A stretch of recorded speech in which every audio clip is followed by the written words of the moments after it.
Não percebi que estavas parado no caminho para me impedires de prosseguir. Agora, se o que estou fazendo te desagrada, eu voltarei. Feche seus olhos. Meu Deus, meu Pai, existem caminhos que tomamos, ó Deus, que não te agrada. Existem atitudes, ó Deus, que não te agrada. Palavras, meu Deus. E se nesta noite, se encontramos nessa situação, meu Pai, pedimos perdão. Pedimos que o Senhor nos ajude a mudar. Pedimos fé. Pedimos, ó Deus, a sua misericórdia sobre as nossas vidas. No nome de Jesus. Amém. Poder sentar, irmãos. Glória a Deus. O tema que eu quero tratar com vocês esta noite é este: visão espiritual. E tratando-se de visão espiritual, né? Alguns podem interpretar que, olha, eu já tenho visão espiritual, ou eu não preciso de visão espiritual. Eu quero mostrar para vocês que talvez a nossa percepção, né, ou os conceitos que nós temos de visão espiritual seja um pouco diferente do que a Bíblia nos ensina, ou precisam ser ajustados. Eu vou dar um exemplo para vocês. Provavelmente, em algum momento da sua vida, né, em alguma ocasião, você se deparou em procurar um objeto, algo, e você não encontrou. E alguém lhe orientou: olha, está em cima da mesa, mais para a esquerda. E você olha, se fosse uma cobra, teria me mordido. Porque naquele momento você não viu aquele objeto, porque estava distraído, estava com outras coisas na mente. Ou sua visão realmente estava embaçada. Mas observe que vai existir no nosso dia a dia, nosso cotidiano, situações onde algo está próximo e não vamos enxergar. Não vamos perceber que aquilo está próximo e vamos procurar em outros lugares. E é necessário, muitas vezes, que as pessoas sejam orientadas a achar objeto. Conta-se a história de uma jovem adolescente que ela queria namorar. E essa jovem, querendo namorar, um belo dia ela acordou e ao abrir a porta, ela encontrou um buquê de flores. Ah, como ela ficou alegre. E ela disse: olha, tem um pretendente. E os dias passaram e ninguém se apresentou. Um outro dia, ela chega ao abrir a porta, lá estava outro buquê de flores. Oh, como essa jovem ficou feliz. E ela disse para si mesmo: ah, ele não esqueceu de mim. Tem alguém interessado em mim. Mas ninguém se manifestou. E os dias passaram e ela ficou muito triste. Eu, tanto desconfiada de quem é essa pessoa que estava deixando esse presente para ela. E mais uma vez, lá estava um lindo buquê de flores na porta dela. E ela pegou aquele buquê, mas agora indignada, e disse: meu Deus, e esse homem tão tímido, será que ele não vai se apresentar? Já sei, vou colocar nas redes sociais. E ela colocou a seguinte frase nas redes sociais: olha, meu amor, você é meu admirador secreto, muito obrigado pelas flores que você tem colocado. Ó, mas eu tô com uma dúvida. O que é que eu faço com a galinha e as farofas?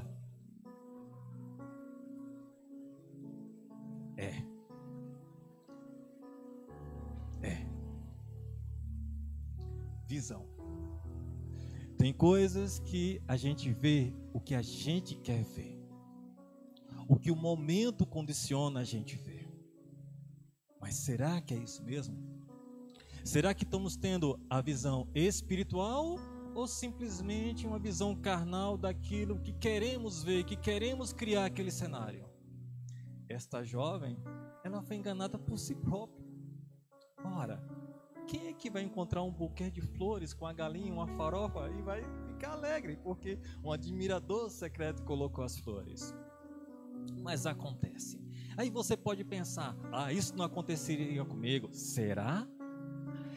Nesta noite eu quero falar sobre isso, sobre a nossa visão espiritual. Será que essa visão está embaçada?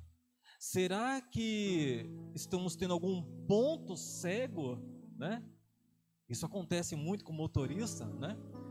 Aquele é o ponto cego, você não sabe o que tem aqui, naquele ponto, então você sempre tem um cuidado maior, porque aquele ponto ali pode ter algo que você não está vendo. E nessa noite, amados, eu quero mostrar para vocês não apenas a visão, mas eu quero mostrar a cegueira espiritual também. A Bíblia nos conta no livro de Números, o texto que a gente acabou de ler, sobre um profeta, um homem de Deus. A fama dele depois ficou uma fama ruim, mas era o profeta Balaão. Esse profeta, ele tinha uma fama.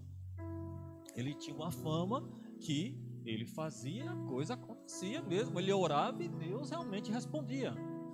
Mas ele não tinha apenas essa fama.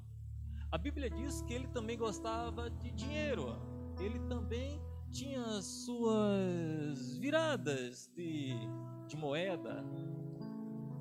E a Bíblia diz que o povo israelita, o povo hebreu, estava chegando perto da terra do rei de Moabe. Deixa eu só confirmar isso mesmo, de Moabe. E esse rei, ele manda chamar Balaão e diz o seguinte: olha, diz a Balaão que o povo que saiu do Egito, o povo de Moisés, eles estão de frente à minha terra, eles vão consumir tudo. Então chama esse profeta, o Balaão, para ele jogar uma maldição no povo. E ele manda presentes, ele manda uma equipe chamar o Balaão. E quando chega lá, o Balaão diz: olha, a proposta é interessante, mas eu vou orar a Deus, e se Deus disser que eu posso ir jogar uma maldição lá, eu jogo uma praga lá e está tudo resolvido. A Bíblia diz no versículo 9 que Balaão, ao orar a Deus diz assim: Balaão, quem é esse povo que está com você? E Balaão explica a Deus: olha, Deus, o pessoal que veio aí para jogar uma maldição aí, eu quero saber o que o Senhor me diz. Ora, pessoal, quem estava lá para receber a tal maldição era Moisés. E Deus disse: não, esse povo é abençoado, você não vai jogar maldição nenhuma não. Balaão, ao amanhecer o dia, disse para o povo: olha, Deus disse que não é para mandar maldição para ser ninguém, então volta lá para o teu rei e diz a ele que eu não vou. O rei, sabendo dessa história, diz assim: manda mais dinheiro para ele, diz a ele que eu vou recompensar ele melhor. E Balaão diz: olha, faz o seguinte, eu vou orar de novo. Ora, Deus já tinha orientado a ele que não era para lançar maldição nenhuma. E ele diz para o povo: eu vou orar de novo e vou ver a resposta de Deus. E quando ele ora, Deus diz assim: tá, você vai fazer o seguinte, você não vai jogar maldição, acompanhe eles e só fale o que eu disser. E Balaão assim foi. Ele pegou a jumenta, 2 ajudantes e saiu em direção a essa terra. A Bíblia diz que durante o caminho, Deus não gostou das atitudes de Balaão. Deus conhecia o coração de Balaão. E um anjo com uma espada na mão aparece na frente de Balaão. E qual foi a reação dele? Nenhuma, porque ele não viu o anjo. Balaão não viu o anjo com a espada para ceifar a vida dele. Mas a Bíblia diz que a jumenta, em algumas Bíblias está a palavra mula, olha aquilo e fica assustada e corre com Balaão. E Balaão, sem saber o que estava acontecendo, diz: o que está acontecendo, sua jumenta? E a jumenta correndo. E a Bíblia diz que a jumenta parou. E quando a jumenta olhou, lá estava o anjo em um corredor. E a jumenta, para fugir do anjo, joga Balaão sobre o muro. Balaão machuca a perna e diz: eita, jumenta, o que você está fazendo? O que você está me aprontando? E a jumenta fica parada. E chegou um momento que não tinha para onde correr. A jumenta olhou para um lado, olhou para o outro, não tinha para onde correr. Balaão em cima da jumenta. A jumenta diz: agora vai morrer todo mundo. E a jumenta se deita. A Bíblia diz que a jumenta se deita, Balaão se irrita, se levanta e bate na jumenta. Ele começa a bater na jumenta. E a jumenta, o segundo animal da Bíblia que já falou, diz assim: por que você está me batendo? Rapaz, faz isso comigo não. A jumenta fala para Balaão. E Balaão diz assim: por que você está fazendo isso comigo, jumenta? E ela diz assim: alguma vez eu lhe maltratei? E ele diz assim: por que você fez isso? Você não poderia fazer isso, eu estou todo machucado. E a jumenta diz assim: há quanto tempo eu não lhe carrego, rapaz? E eu nunca fiz isso com você, não é verdade? Ele diz assim: é mesmo. Epa, tu está falando? Ele estava muito mais preocupado em reclamar do que ver a jumenta falar. E a Bíblia diz que quando ele se dá em si que a jumenta está falando, olha, irmão, isso não é uma parábola como está no Novo Testamento. Isso é uma história verídica. Assim como a serpente falou, a jumenta falou.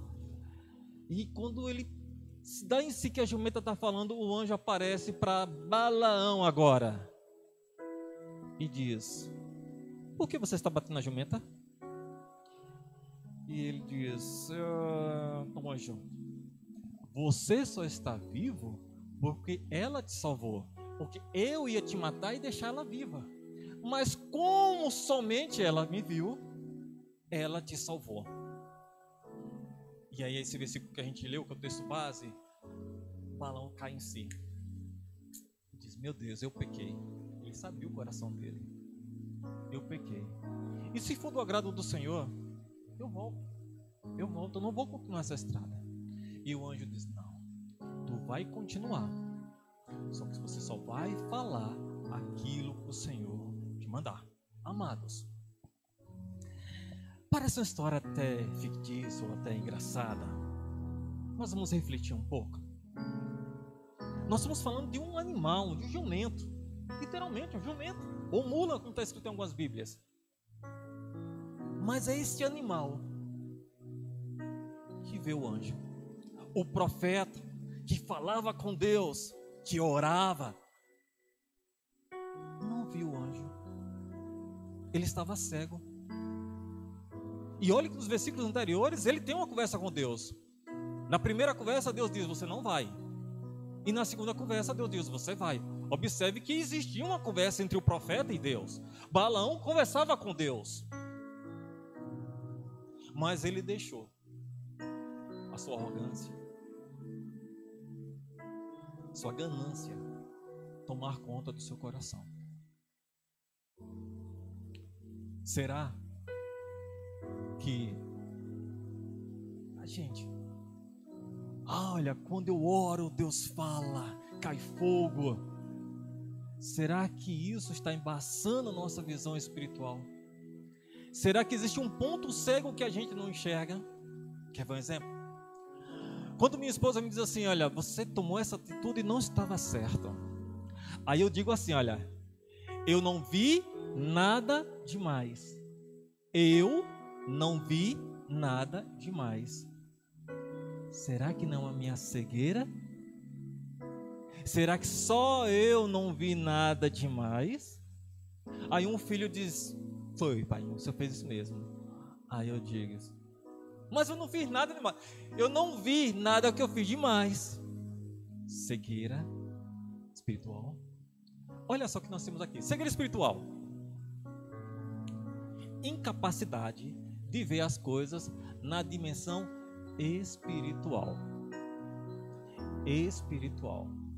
Naquele momento, Balaão, ele não estava preocupado com a vida espiritual. No domingo o pastor nos explicou, nos ensinou 3 coisas sobre, ele falou sobre a consciência emocional, a lógica e a espiritual. Lógica, emocional e espiritual.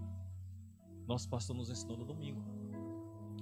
E quando Balaão estava ali, ele não usou a consciência dele espiritual.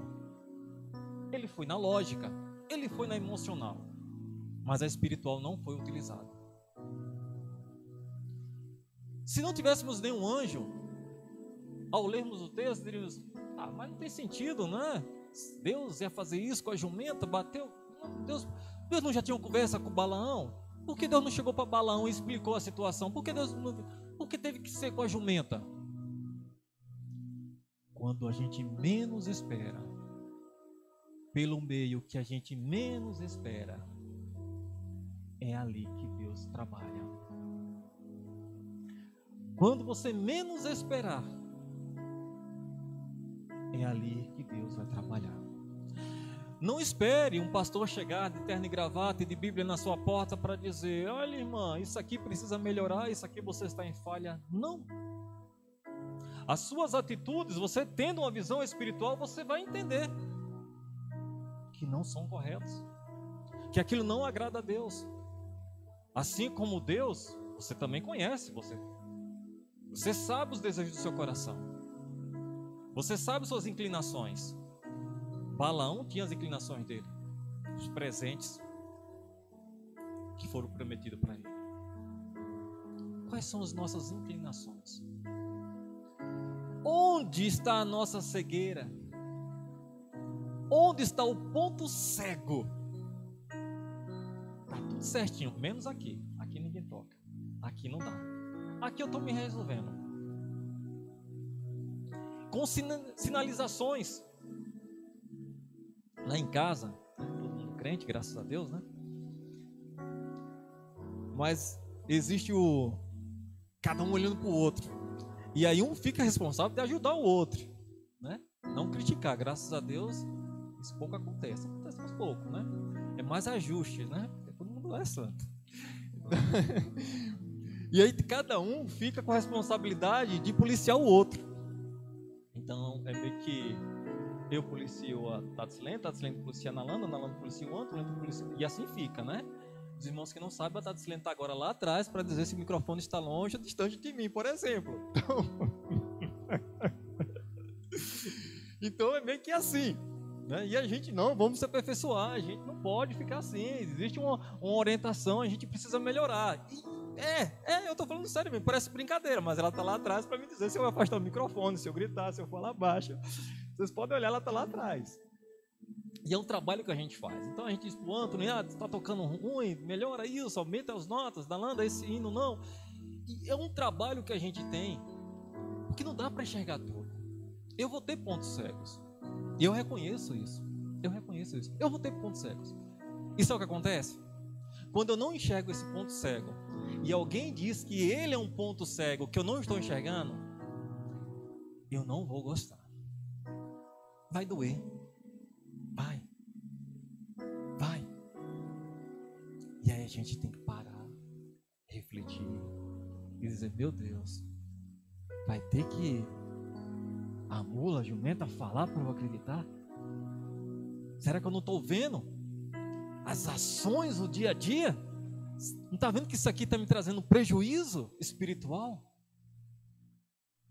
E aí vale muito, amados, a nossa visão, o quanto a gente quer enxergar. Uma pessoa que não tem a visão física, só cega, só pode estar brilhando como for, ela não vai enxergar. E sabe o que ela mais quer? Ser orientada, ter um guia, uma pessoa, um cachorro, um guia, uma calçada que ajude, uma bengala. Na nossa vida espiritual, a gente tem que admitir quando estamos cegos em algo e dizer: eu preciso de alguém aqui, eu preciso de alguém me orientando, eu preciso de um guia, eu preciso acabar com essa cegueira. Mas enquanto estou no processo, eu preciso ser orientado, preciso de uma ajuda. Temos que nos reconhecer. E eu não digo a cegueira de vamos perder a salvação. E os prejuízos? Quantos prejuízos vamos ter que acumular para melhorar? Mas eu quero falar também sobre a visão espiritual. Pode passar. Visão espiritual é compreender o divino propósito de Deus e reconhecer sua parte, a minha, a sua, no plano dele. Eu preciso entender que dentro do plano de Deus eu tenho um papel. E quando eu deixo de executar esse papel, existe uma lacuna lá. Algo não vai funcionar como deveria. Porque aquele papel foi confiado a mim. Assim como teve os profetas, os discípulos, o próprio Jesus. Cada um teve um papel. Cada um teve algo a executar. E a visão espiritual dessas pessoas fizeram com que estivéssemos aqui hoje. Na aula passada da escola bíblica, nós falamos sobre o contrabandista de Deus. O homem que se esforçou, escondeu Bíblias, levou Bíblias escondidas para outros países, porque ele teve uma visão. Ele está vivo ainda hoje. Nós vimos a reportagem da aula passada, na quarta-feira. E ele diz: a pessoa deveria ler a Bíblia várias vezes ao ano, não apenas uma vez. E quando a gente não lê, é o sacrifício que essas pessoas tiveram. O fazendeiro que há 10 anos só tinha 3 capítulos da Bíblia escritos, 3 ou era 10 capítulos, Tito e Tessalonicenses, escritos pela mãe dele. E quando ele viu a Bíblia pela primeira vez, a alegria dele. Visão espiritual. Visão espiritual. Pense quantas pessoas, pelo seu testemunho, pela sua dedicação à obra de Deus, não tem se espelhado em você. Visão espiritual. Balaão, ele passou um sufoco, quase morre. Digo mais, depois ele morreu. O povo israelita, o povo hebreu, invadiram e Deus permitiu que ele morresse junto com os inimigos dos hebreus. No Novo Testamento, ele é citado várias vezes como um péssimo exemplo. Péssimo exemplo. E era um homem que tinha uma intimidade com Deus. Era um homem que conhecia a vontade de Deus. Mas ele não se colocou como instrumento para Deus. Meus queridos, nessa noite, eu gostaria que cada um de vocês refletisse, do fundo do meu coração, se as nossas cegueiras espirituais, e não é cegueira de não saber que Jesus é o Salvador, mas é aquele ponto que a gente diz para a gente mesmo: nessa área Jesus está trabalhando, e nunca termina esse trabalho. Dia após dia, sempre esse trabalho. Qual o prejuízo que isso tem levado para a gente? Qual o prejuízo? Qual o prejuízo? Balaão, o homem que falava com Deus, o homem que orava e Deus respondia, ele teve muitos prejuízos. Muitos prejuízos. Te convido nesta noite a ficar de pé. Eu quero encerrar com essa última frase. Essa frase não é minha, ok? Achei bastante interessante. Quando Deus dá uma visão, Ele também providencia estratégias espirituais e práticas para cumprir a visão. Se Deus lhe chamou para um trabalho, se Deus te chamou para essa obra, Ele vai lhe capacitar. Basta você se colocar à disposição dEle. Abra o seu coração nesta noite. A cegueira, talvez você não enxergou, mas que alguém disse: olha, tem que melhorar aqui. Olha, faz esse ajuste, não ficou bom dessa forma. Vamos tentar resolver. Nesse momento eu te convido a escolher um lugar para você se ajoelhar, sentar ou ficar em pé mesmo. E nós iremos falar com Deus.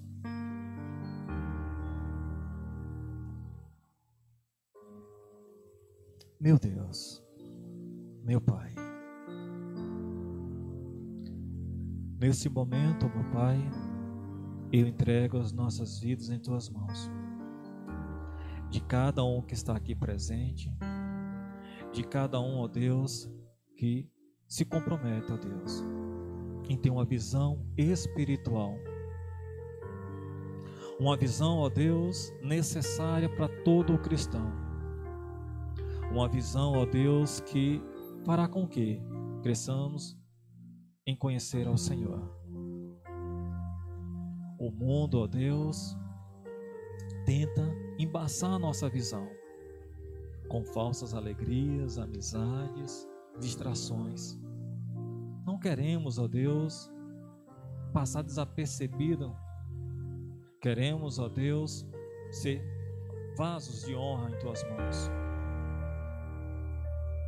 Os dias são difíceis, meu Deus. A fé de muitos tem se esfriado. Meu Deus, aumenta a nossa fé. Nos capacita. Possamos, ó Deus, entender que tudo o que acontece é uma questão espiritual. Deus, assim como Balaão, meu Pai, o Senhor abriu os olhos dele,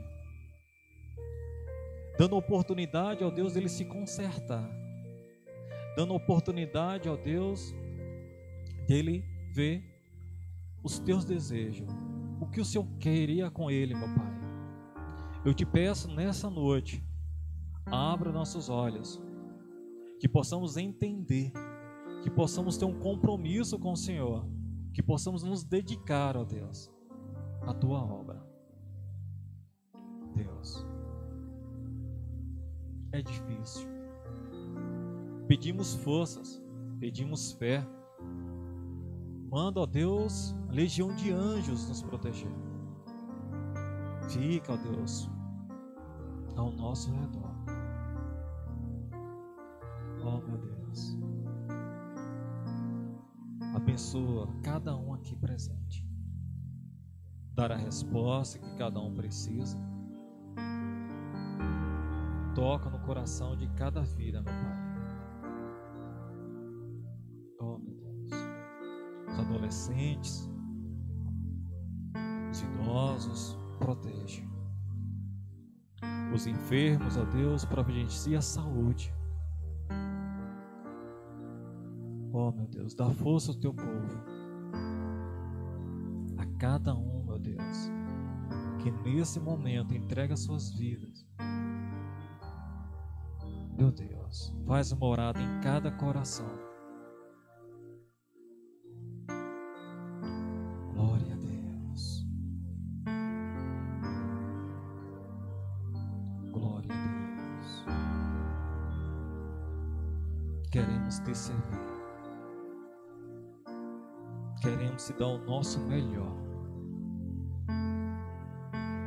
Oh, meu Deus, nos perdoa. Oh, Jesus. Queremos ser cada vez mais servos do Senhor.